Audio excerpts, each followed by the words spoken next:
You. All right, we are recording. Right. Okay. Thanks for doing this again. Sure. Happy to So, help. Hopefully I um, can provide some so it looks like answers. we have 12 questions that were outlined for us to ask, and I think the purpose is really for some who maybe not are in data analytics all the time, or just to get a better understanding of how data analytics is used in an organization. Okay. Um, so Um, so the first question is, how would you describe your organization's business analytic resources for the company or in your area of responsibility? Yeah. And, so I looked through these questions a little bit yesterday and then a little bit this morning here. And I think most of them I'll kind of approach from an organization perspective or and maybe an industry perspective from banking. Um, some stuff, will kind of relate back to our department. But as you know, I mean, we deal heavily with data and business analytics. We have access to a lot of customer and organization data. So um, our resources, I would say, um, we have sufficient resources. We rely heavily, as I mentioned, heavily on the data and analytics, like from everything from like generating loans to gathering deposits. We think about from the lending side, a lot of our underwriting, at least for conventional loans, 1 to 4 family loans, a lot of that's automated, so we're using data that the customers provide and we're able to automate the underwriting based on specific criteria and thresholds and stuff like that. Um, so we leverage, that's one way we leverage it. On the deposit side, we kind of, we use it more, we analyze the data um, to kind of understand like customer activity, um, maybe try to identify any needs or opportunities to cross-sell products, both on the lending side and the deposit side, I suppose. So um, I don't think you can have too much data. I mean, some of it may not be relevant or useful data, but I mean, definitely I would say, dedicate as much resources as you can to gathering and using data. Because like I said, I mean, we have to constantly work to understand both the current and existing needs of our customers, but also thinking about forward-looking future generations and regulatory changes and stuff like that. So, yeah, I guess that's kind of what I would say about that. Yeah, and a lot of it is stored in various databases. I know we're kind of talking about the different ways that structured and kind of unstructured data can be used and easily manipulated. So I know we use different Yeah, databases to yeah. access that. Unstructured data would be challenging, especially if you're working with big data. Mm-hmm. That could be kind of a nightmare. So you want to structure it as much as possible, which doesn't always, I mean, isn't easy. I mean, if you think about us, so like if we identify a piece of data that we want to obtain, or a metric or a field or something like that, our core provider doesn't have a structure in place for, we use like UDDs, so like that Mm-hmm. user defined field. So we say, hey, this is something we as financial reporting or the organization is interested in, then we have to have somebody go out and kind of structure that data to make sure, one, it's reliable, and also that it's valid so that we're getting the information that we need.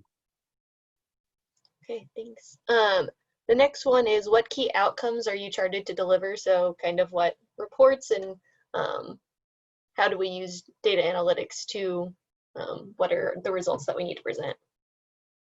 So this one, I think, for financial reporting, so specifically for us, our department, um, so we're primarily tasked with providing basically any and all financial data required or requested about the bank or the holding company, both internally and externally.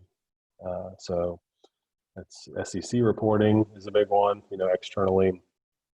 Earnings releases, 10Qs, 10Ks, 8Ks, anything material that goes about either from a quantitative or qualitative perspective. Regulatory reporting. So, the bank is regulated. The primary regulator for the bank is the OCC. For the holding company is the Federal Reserve, Bank of Kansas City. And then, we're a member of FDIC, the SEC, stuff like that. So, and then there's probably the biggest chunk is just the management, reporting. So whether it be for ALCO or the board, or one-off stuff, a lot of ad hoc stuff. So we, as in financial reporting, we don't really drive the decision-making process, but we're we're providing and analyzing the results more. We're kind of on the back end, right? So once the decisions have been made or in process, then we're gathering the information so that we can provide that to management to make sure things are going the way they expected. Just to see the results, and then also prepare financials and that good stuff. Yeah.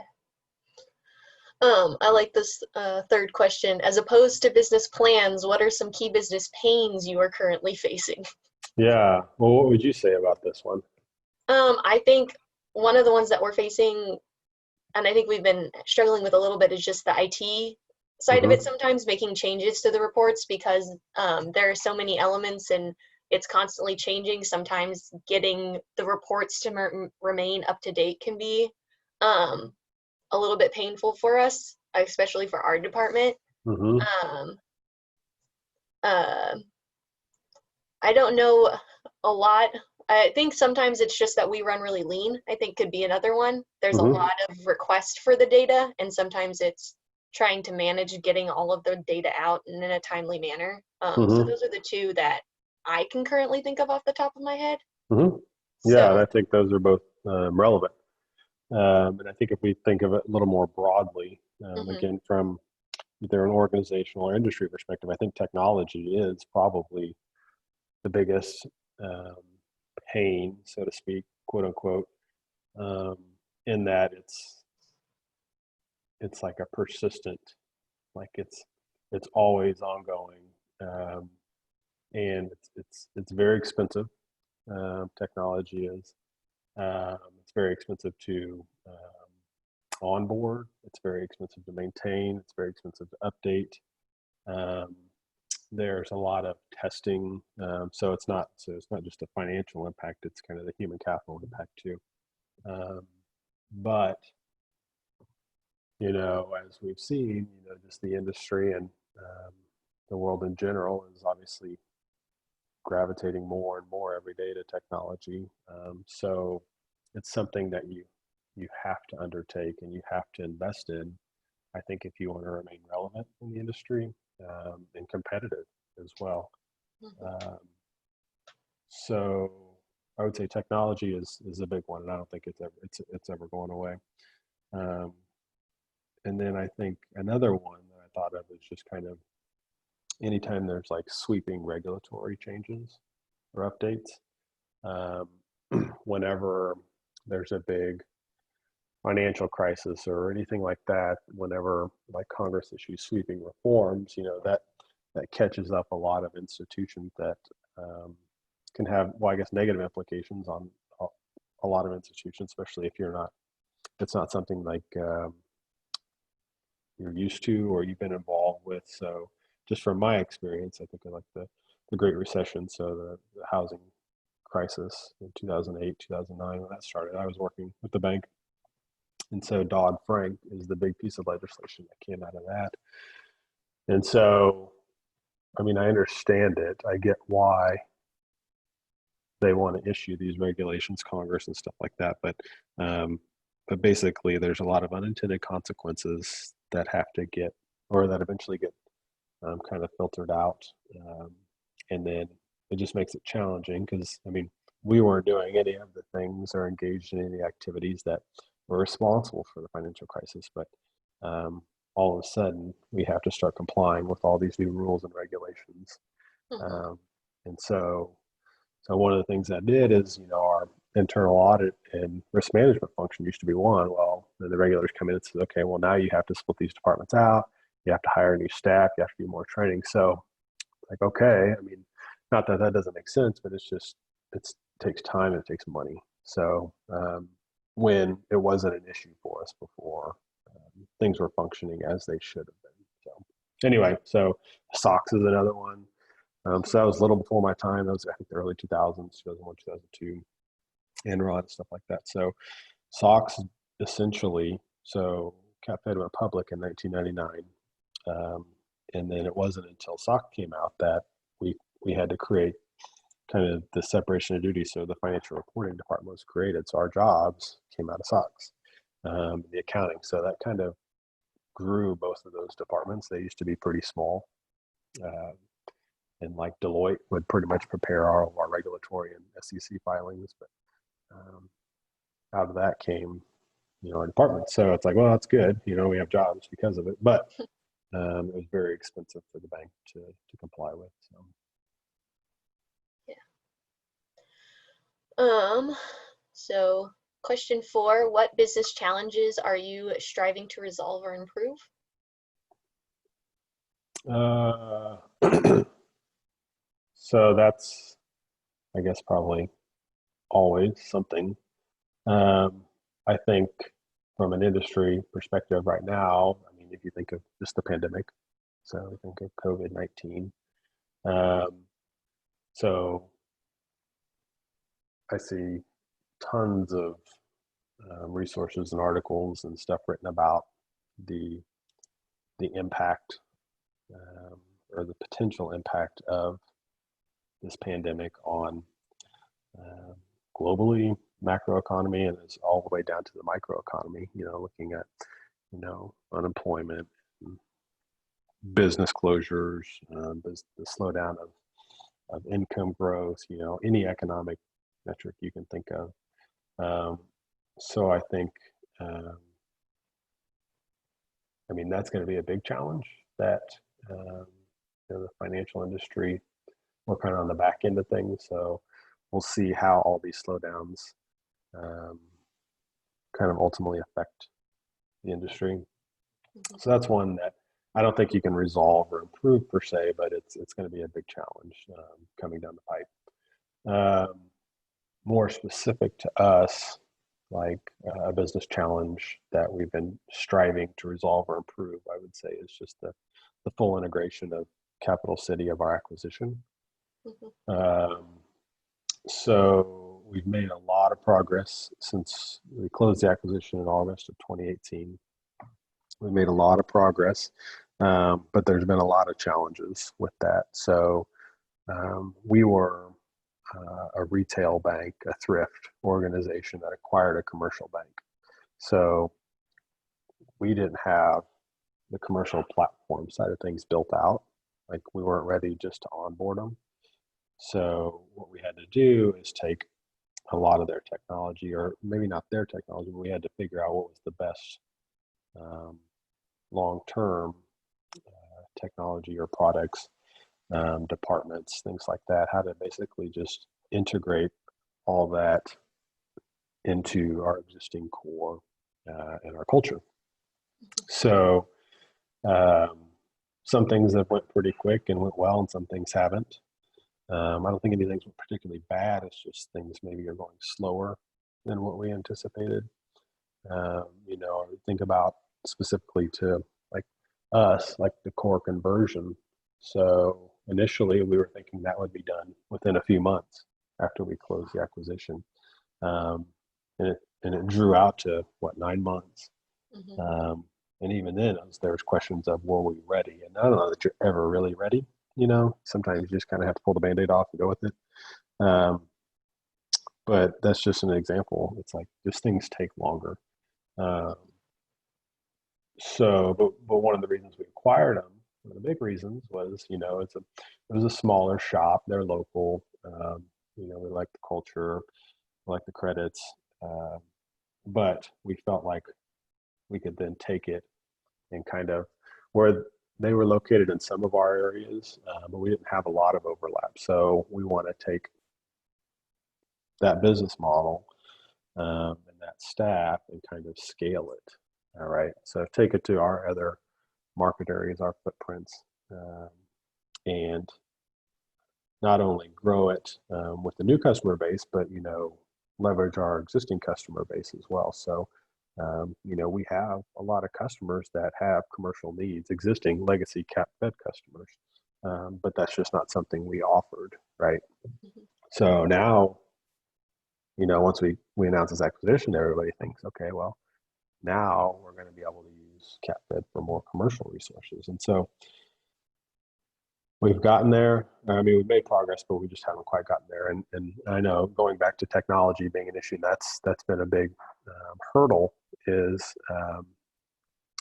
some of the technology that the existing Cap City customers had and were used to having under the Cap City umbrella, we couldn't offer it, right out of the gate because Miser's our core, Mhm. and the products wouldn't work with Miser. And so you have to figure out either a workaround, how to replicate that in Miser, or you have to get Miser to bolt it on, uh, which A is expensive and B takes time and human Mhm. capital. So it's just been prioritizing things like that. Let's see. I think I had a couple other. We had a couple notes here. And then I guess so then I just had an example like locally, like to financial reporting. If you drill down even further, I would say like for us, it's just mainly keeping up with regulatory or gap changes. CECL is a big one that we talk about. Mhm. So that's one that we're striving to not really improve at this point, but resolve, Mhm. figure it out, Yeah. ensuring that everything processes are in place. We're capturing all the data that we need. We're modeling everything correctly, things like that. So, Yeah. Um, well, we can move on to the next question, which are what are a few key performance indicators and measures that are currently the most significant um, to our organization? hmm uh, and I guess more broadly thinking about this, I think anything related to, I think any measures, I think what is going to be in the spotlight is any measures related to consumer business activity in the face of the pandemic, right? So Mhm. I think those measures, so um, PPP loans, we know we've originated some PPP loans. Those are really coming under a spotlight right now, as far as how well they've worked. There's still some ambiguity about, specifically about repayments, loan forgiveness, and stuff like that. So there's now some concerns that there's a lot of fraud. There was a lot of fraud in PPP loans. So people were um, applying for them basically when they shouldn't have been. Large businesses that had access to other capital, these were meant for small businesses. Um, that were taking advantage of them. So if there's fraud involved, what's the downstream impact on the financial institution? If if the legislative language is not clear enough, and then all these banks, or not, excuse me, not all these banks, but all these customers, these commercial credits, if if there was a misunderstanding in like the loan forgiveness provisions, so they're taking these loans out assuming they're going to be forgiven, but now they're not. So then what do you do? So now you have all these customers that have to pay back these loans, that aren't going to be happy about it. Um, so anyway, that's just I think those are measures that are very timely, that are going to be kind of under a microscope. I guess from traditionally for financial institutions, I mean, your typical ROA, ROE, any asset quality stuff. So asset quality stuff really came in the spotlight with the housing credit crisis. Because banks were largely I don't want to say banks. Financial institutions, shadow banks, things like that were largely responsible for the credit crisis.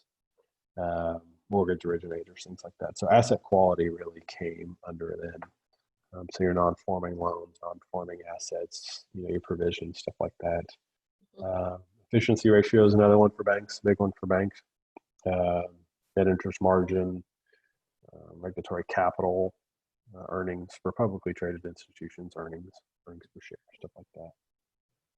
Those are things that kind of management always focuses on, and analysts always focus on from the public side, and regulators as well. I would say those are kind of the more traditional ones.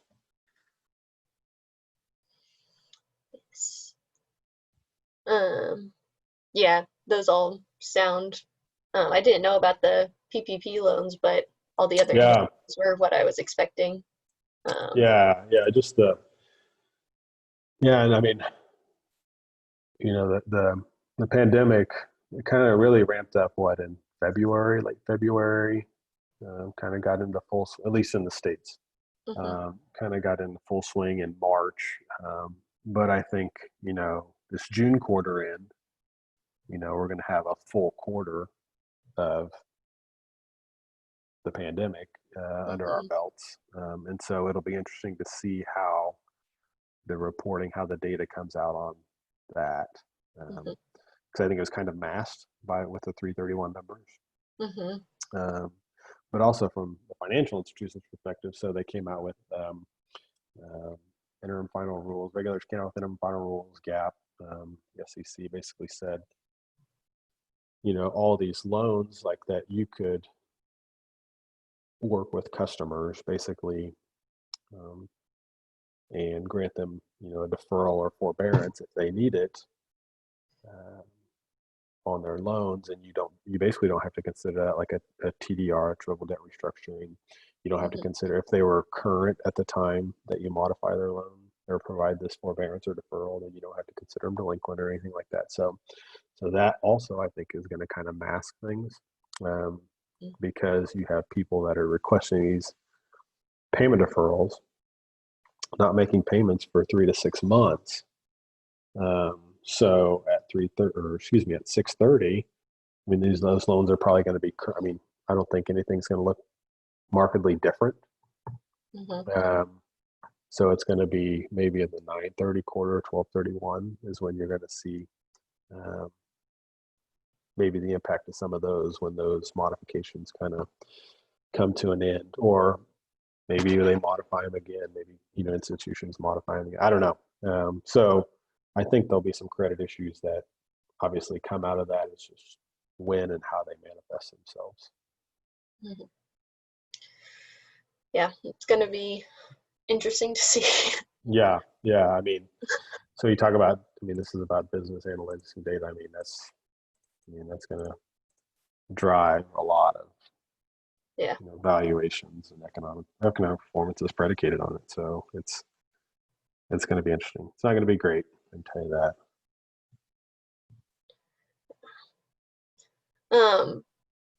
Well, we can move on to the next question, which is what improvements, and it says specific data if possible, in these key performance indicators are being targeted. I'm assuming it's targeted. Yeah, I saw that. So targeted. Well, I mean, if we think about, I guess let's stick with like the traditional KPIs that we mentioned, that we talked about. And I think kind of the common thread amongst those, the majority of them is earnings. So net income. So that's always a goal, right? I don't know that you're going to find many businesses that don't want to improve earnings, increase their bottom lines, unless they're just trying to avoid taxes for some reason. So let's see, what improvements are they being targeted? So, I mean, there's lots of ways you can improve earnings. You can either increase your top line, your revenues. And ways we could do that is, we could take on let's say more credit risk, we have pretty strict underwriting guidelines. Hmm. So maybe we loosen those, maybe we take on some riskier credits, but those you'd price them higher, right? So that's going to increase our, kind of our top line. Maybe we buy some, riskier securities. Maybe we buy some equity securities that are allowed. Or then kind of on the operating expense side, cost control is always a huge focus for Capital Federal, as it is for a lot of financial institutions. Um, our efficiency ratio prior to the acquisition was was consistently one of the lower in the industry. Hmm. Um, we were primarily, and well, we still are, a single family lender, 1 to 4 family loan shop, and we portfolio basically all of the loans that we underwrite. So, um, we can have 1 to 4 family loans. It's a lot cheaper to underwrite and originate a single family loan than it is a commercial loan, Hmm. be it a commercial real estate loan or a CNI loan, line of credit, anything like that, because there's just a lot more factors that go into those decisions. And it takes a lot more time for the lenders to get that information versus the 1 to 4 family loan. We talked about how we've automated a lot of that underwriting. So the borrower or the applicant can go online, enter all their data, upload all their documents, send it to us, and then we basically have software that can sift through that information and give you a high level decision pretty quickly. And then the underwriters have to go in and touch it some, but we can have one person sitting at home, underwriting lots of loans a week versus a commercial loan that can take a long time. So anyway, so from us going from kind of a thrift business model, a retail banking model, so to speak, to the commercial banking model, that's had a negative impact on our efficiency ratio. It just costs more. Um, so we focus on that, though. That's one way on cost controls is where we can improve earnings. So and then from a tax perspective, there's not really anything you can do. Hmm. So but I guess getting back to, cost control is always there. So, but getting back to the kind of the top line, as I mentioned, we can grow the top line easily and quickly, but you just can't. You have to do it kind of like, you have to be very prudent about it. And it has to be in concert with management of all your other risks. So, when we think about taking on more credit risk, you have to worry about, credit risk. You have to worry about liquidity risk. And we have to worry largely about interest rate risk. So if we take on, if we originate or assume long-term assets, if we're funding those with short-term debt or short-term borrowings, and that's going to really create some interest rate risk. So how do you mitigate that? So anyway, so there's ways to do it, and we're always working. So that kind of gets more to the balance sheet management, and so we're always working on that. It's just you have to do it, prudently. Hmm. Um, and the next question is, what impact would KPI improvements have on the organization? And since we're kind of focusing on increasing earnings, I would expect that the improvements we would see would be an increase in earnings type of Mm-hmm. a thing. So, Yeah, I would hope so. And so then how would that affect the organization? Um, it'd make us all happy, right? yeah. But so we pay out 100% of our earnings in dividends. Hmm. You know that. So if we're paying out more dividends, higher dividend yields, so typically that's favored in the market. So anybody that wants a dividend yield stock, they're not, we're not a growth company. We're not new. We're not investing a lot of money in new products. That's all regulated. So for us, if we're not growing our footprint, or moving into kind of like a fintech space, um, the way our board and senior management have determined the best way to provide shareholder value is just to pay out all of our earnings in the form of dividends.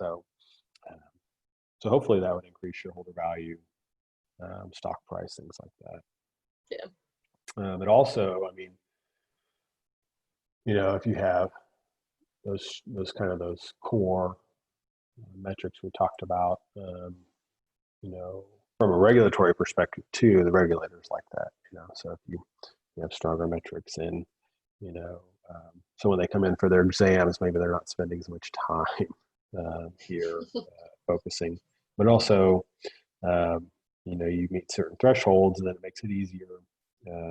There's less hurdles to cover if you want to undertake like additional strategic initiatives. So let's say we want to raise capital. We want to go to the capital markets and issue stock. Well, we're a large accelerated filer with the SEC. We're a well-known seasoned issuer, wiki. So those things automatically make it easier for us to access capital. So if we needed to do it in a timely manner, versus if we weren't, if we were, we had low Camels ratings or something like that, it would take longer for us to get access to those things. Acquiring Capital City Bank, if we were struggling with our metrics and our capital levels and everything like that, then that would have taken, I think, longer to kind of come together. And the regulatory approval process can take longer as well. Yeah. Well, we'll just keep moving along. What internal or external constraints, if any, are placed on the organization's business processes? I expect regulatory would kind of be a big constraint. Yeah, externally, absolutely. So be it from the strategic initiative side or the types of activities that banks are, the underlying theme of regulators overwhelmingly is safety and soundness. So banks were created at its core, to basically be a safeguard for depositors' money. So when banks start speculating, like when you look at the ability, so Dodd-Frank also had some, there's a rule called the Volcker Rule, and so that basically limits some of the trading activity that banks can do, because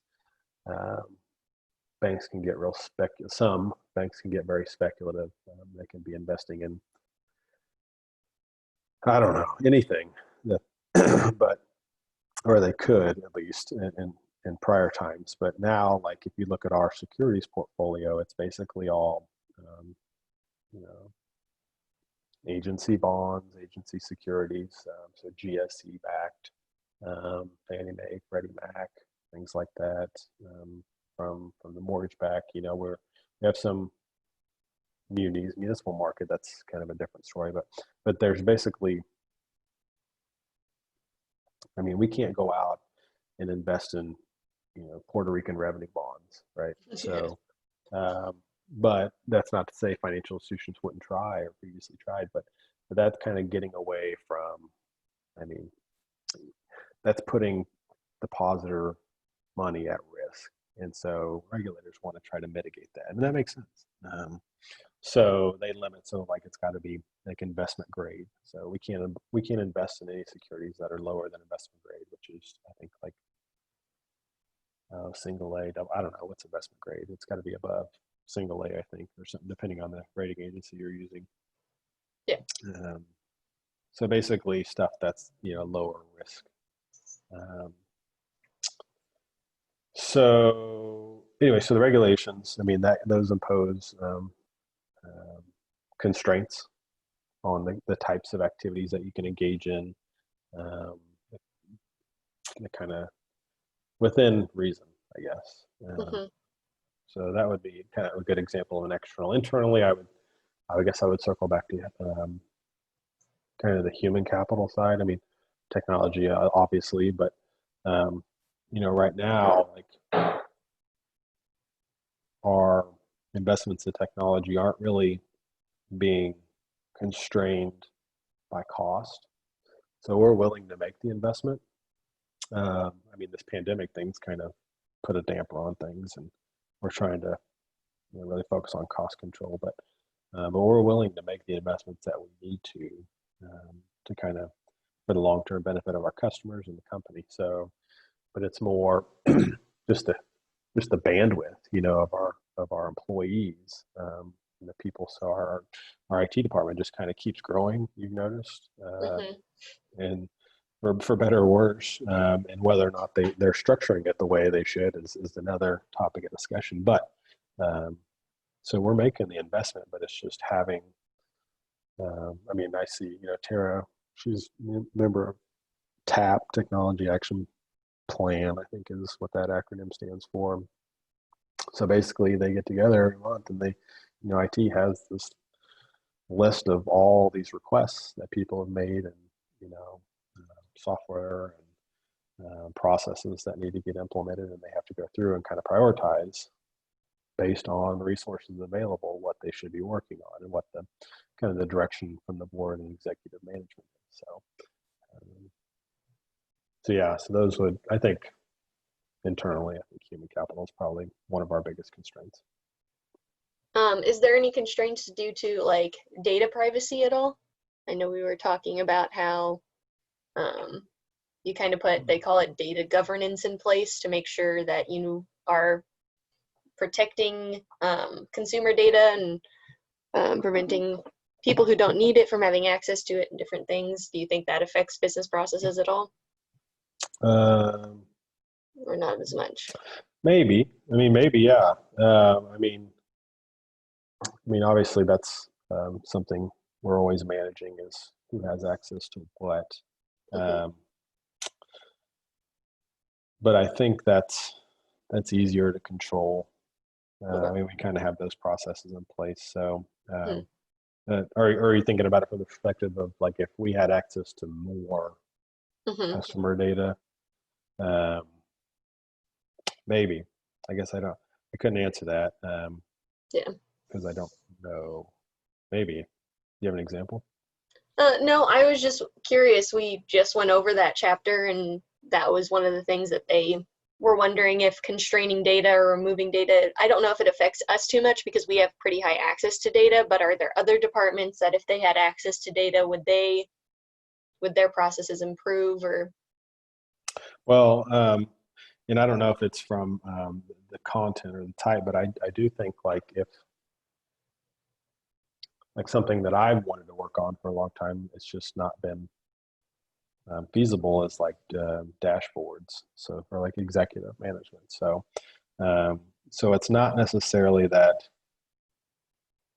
I don't have maybe access to the data, but it's just getting everything to talk with Okay. one another, right? So if I'm pulling data from one source and another source, being able to make those sources talk to each other Mm-hmm. and be reliable, so it's just stuff's separated out and I need to bring it together. You need it to be, agile. It's a big thing you hear. It's a big buzzword. We need it to be user friendly. So you got to build the user interface. You got to get all the data in there. Mm-hmm. And then as you've seen, sometimes, we have all these data tables and there's only certain ways that we can join the data together. Yeah. So we don't have like for some things, we don't have kind of like a common thread, excuse me, or it's hard to identify a common thread. So maybe we have to use a CIF record here, and then we have to use a social here, so, and Mm-hmm. then maybe, when you have 280,000 customers, what happens if you're missing some of that information or, so then everything just blows up. And Yeah. so that kind of, I guess, gets back to our human capital constraints, my time. Yeah. But data governance Um. is huge. And that's a big concern for anybody that collects customer data.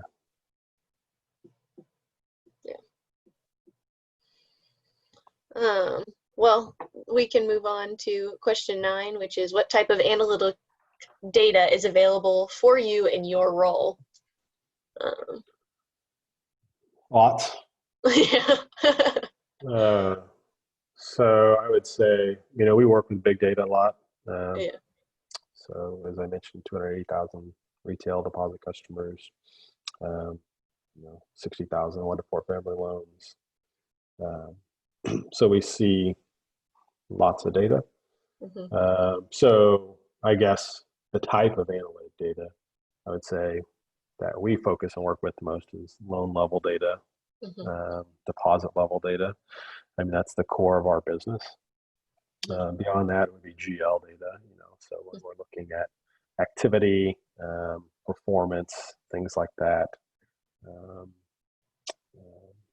And then, we have access to customer data, and we use that for something. So if you think about, like, how do we use some of that? So if we do like heat maps, or when we're looking to see where our concentrations of credit are, like think of our correspondent loans. So Texas is a big spot. So when Hurricane Sandy came through a couple years down in Houston, it's like, okay, let's start looking at that. What's our potential exposure down there?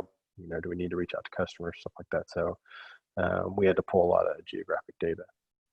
Credit scores, that's the one that we always watch, and we update semi-annually. I think we're moving to annually on that, at least for on the retail side. So we're wanting to see if there's any big swings in consumer credit scores. Is there something we need to be worried about? From, like, I think of branch reports, like we show ATM activity. So retail side, they're wanting to see kind of how many customers are using ATMs, what kind of transactions are they doing. So, and they pull, other people have access to that data too. So the retail department's pulling some of that information. Those are kind of I would say, are kind of the more prominent ones that we consistently work with. Yeah.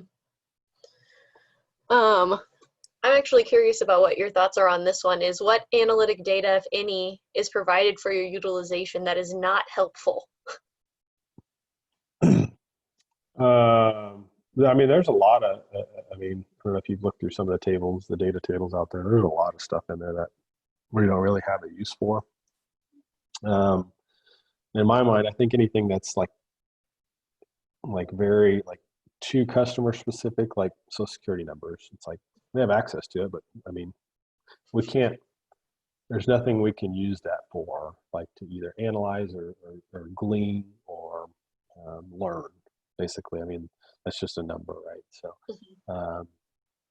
so that doesn't really, I mean, home addresses, like my address is 1921 Carmel Drive, like that doesn't tell me anything.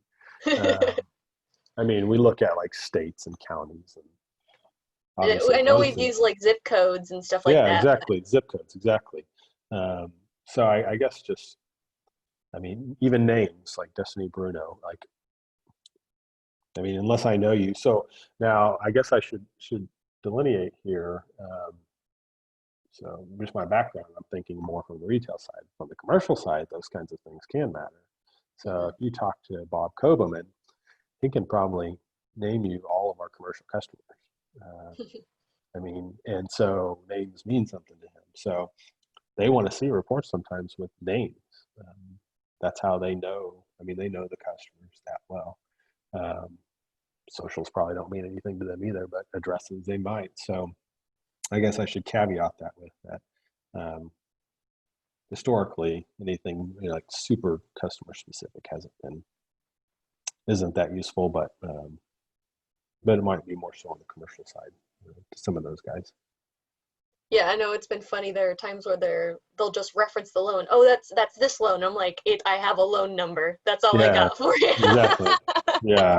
So, but if you think about it from a retail side, it's like Kent's not going to say, oh, what's Phil's loan? Well, he might ask me, but like you think of, what was it, the Y8, that we filed this quarter, and Kent was asking about what the loan was. Like, that's your loan. So it's like, so, loan numbers don't really mean anything, obviously, because that was his loan that we were looking at.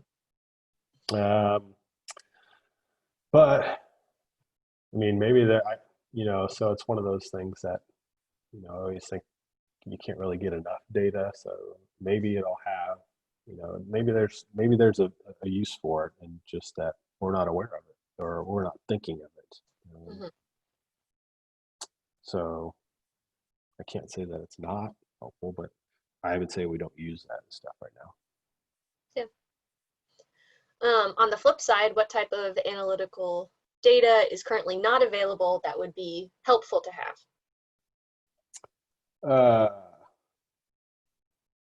So I think this one is, I like this question because something that the organization has worked on in the past. I wasn't involved with it, but I know we've worked on it in the past, and now it kind of got dropped because it just wasn't working out. So getting back to, I guess, starting back with constraints, we talk about bandwidth, human capital, and then, from a technology perspective is one of the reasons this got dropped as well. But I think product profitability and customer profitability, I think those are two major concepts and measures that we've not had in the past. I mean, so we tried product profitability. Jenny Cashman, I don't know if you know her, she's in IT now, but she used to be in financial reporting. When I first started way back in the day, product profitability was kind of her focus. So she spent a couple years, trying to figure out how to gauge the profitability of our various products. So she met with branch managers, branch staff, back office staff, how to get the information, trying to figure out ways that she could get the information out of our core system that we could then, she could architect a report or measure or something of how profitable things are. So Miser just, so we switched to Miser in 2007. So before that, I think the core was, it was even more challenging to get data out of. But so anyway, so she put all that together. They presented it to executive management. Executive management thought it was great, cool, but at the time, we offered a handful of checking accounts, offered a handful of savings accounts, money market. So we've just been a retail-oriented financial institution for 123 years. So yeah, that information might be kind of useful from a product profitability standpoint, but what are we going to do with it? We don't, all of our pricing decisions are centralized, and they still are for the most part, to the home office. So there's not going to be any variance either in product profitability, customer profitability. There will be some, but like when you think about like branch profitability, even, like which of our branches are more profitable and like why. So we don't have, we do branch reports now, but we don't have granular enough data to really fully analyze that. And I think it would be good to know. I mean, we can see which ones are originating the most loans and which ones are gathering the most deposits, and who has the most employees, what's the overhead, stuff like that. So you can get a good feel, but if you want to actually put some numbers to it, we can't. So, I mean, the expenses associated with a branch, I mean, those all get recorded to the GL, but some expenses are split out by branch, some aren't, some are just kind of lumped together. So, so we don't have that ability. But from the product and customer profitability standpoint, those initiatives are in process again. So they, with the acquisition of CCB, that's picked steam back up. I don't know if I said that right. Picked up steam. Yeah. Pick steam back up. I don't think that's actually a phrase. So Kent and Bob are working on that. And so there's, I think, the modules. I don't know who the vendor is, but they're working on it. So I think that would be very powerful information. We have obviously a lot more products now. Do we have too many products? Maybe. Depends on who you ask. I mean, do we really need all those different checking accounts? I don't know, maybe. But if we have a way to gauge their profitability, that can help drive those kinds of discussions and decisions. And same thing with customers. I mean, if David Packard is coming into the bank and only keeps $30 in his checking account, and He overdraws his account a lot, but he doesn't pay it. We waive a lot of fees. You know, is he really a profitable customer? Mhm. We spend a lot of time working with him, a lot of resources, but we don't really make any money off him. So it kind of desensitizes people. But if you're looking at it from a management perspective, those are good things to know. So sometimes you just got to cut. If somebody's very unprofitable, sometimes you just got to cut those people loose. That can be tough, maybe a tough decision, maybe not. It's a business decision, though. I think Mhm. companies need to be looking at that. Yeah. Um, well, last question. What other impressions related to business analytics could be helpful for my research? So, in understanding um, how we leverage data analytics, is there anything that would be helpful? It's valuable, Yeah. and it's going to become increasingly valuable. Some of the discussions that I've heard in like conferences and stuff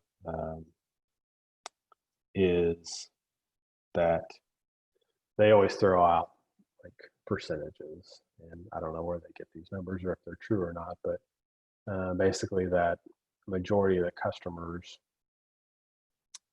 like if when they're polled and asked about like their satisfaction with their bank, I guess the biggest dissatisfaction is the customers don't feel like the bank knows them and knows what they need and knows what they want. They're looking for guidance sometimes, for their bank to help guide them and make decisions. And we now have a wealth management and trust division. So like if somebody's wanting more information on how to set up trusts or what kind of stuff to invest in and stuff like that, now we have those divisions. But I think we need to, and I think maybe we're getting there, is be more proactive about that, and especially on the commercial side. And I think we do this probably well now. And I think Capital City always did this because they're just a small enough shop that they know their customers like individually. And Mhm. your lenders, your commercial lenders are always going to know their customers. But as you scale that business,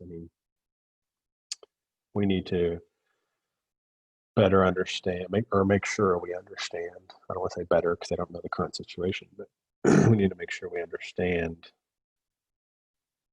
what the customer needs are. And so we can use data sometimes to drive that, and when we need to look if they're overdrawing a lot, or they're hitting a line of credit a lot. It's like, okay, well maybe there's something else we need to work with them on, or a different product, or I don't know, just understanding their business, have those discussions with them. So I think um, that kind of helps build those relationships. Um, and anytime you can build relationships with customers, that's good because it makes it sticky. So you want everything sticky. You want their deposits sticky. You want their loans sticky. You don't want them to go somewhere else. Yeah. So I think so using data kind of maybe to identify some of those opportunities. I hear a lot about AI, artificial intelligence, and I shouldn't say Mhm. a lot, but I see that. So using data to kind of identify those, or like chat bots, like it's expensive to, like, you think about our call centers, what kinds of questions are they getting?